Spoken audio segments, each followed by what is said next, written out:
السلام عليكم. weligaa ma isweydiisay sababta ugu weyn ee shirkadaha waaweyn ee soo saara tiknoolajiyadda ay ugu qasban yihiin inay baabi'iyaan ama gubaan ama tirtiraan diskiyada ay ku kaydiyaan? Shirkadda caanka Financial Times ayaa waxay xustay in shirkadaha waaweyn sida Amazon, Google, Facebook iyo kuwa la midka oo dhan iyo Microsoft oo kale in 4 ilaa 5 sano kasta ay ku qasban yihiin inay bedelaan walxaha diskiyada ay ku kaydiyaan xogaheena. Ma isweydiin kartaa marka sababta ay diski intaas sano yaalay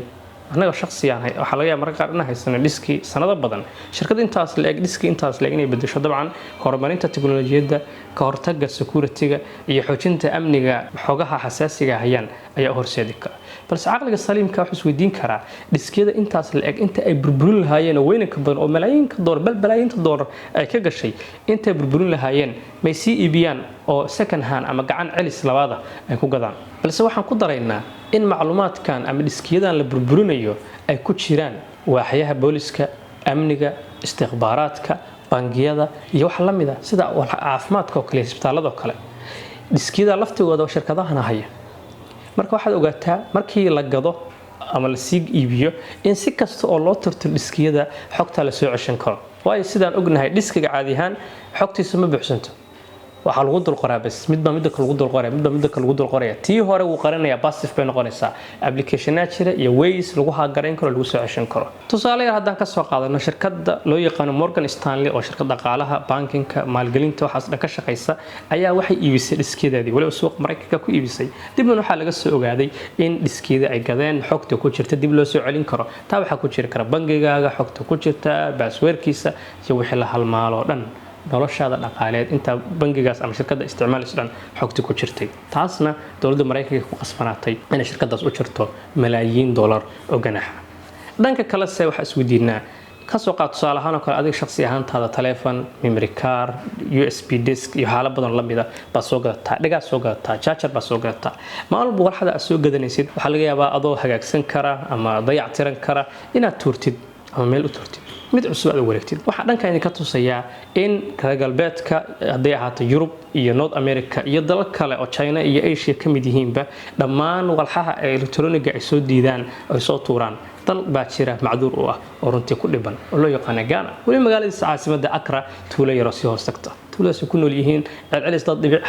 1.8 milyan oo half kamida ay dhibaatada qashinkaas oo electronics meesha lagu soo shubay ay dhibaato badan ku hayso wasaqda electronic ee magaaladaas lagu soo shubay waxa lagu qiyaasay inay tahay waxa ka yareen 50 milyan oo tan oo electronic la soo isticmaalaya dadka magaaladaasna dhibaatada ku haysa dabcan waxa idin tusay dalalka waaweyn adduunka qashinkooda meesha ay ku kaydiyaan markay soo gubaan ka bacdi ay ku burburiyaan meesha ay geeyaan iyo dad badan oo dalkaas ku nool caafimaadkooda dhaqaalahooda hawadooda jawigooda sida u halaabinayso adiga marka shakhsi waxa isweydiisaa alaabtan yarto isticmaalaysid mar labaad marka tuuraysid ama adoo hagaajin kara aad meel isu wareegaysid waxa isweydiisaa qashinkaas xagee la geenaya waliba hadda Soomaaliya joogtid aad ogaan kartid meesha la geenayo dabcan adiga dib kugu soo laabanaya mar walba roobdo dhibaatadan kala kulan wada ogtihiin anagoo dhanka kalena wada og in warshadaha iyo shirkadaha dhammaan ay badeecadooda u soo saaraan qaab in halawdo u dhow mar walba halaabaysa si aad bil cusub u gadatid laakiin waxa isweydiinaa dhinaca kale mid kasta ama walax cusub kasta aad gadatid waxay ka micno tahay bilo ama sanado ama dhowr asbuuc ka bacdi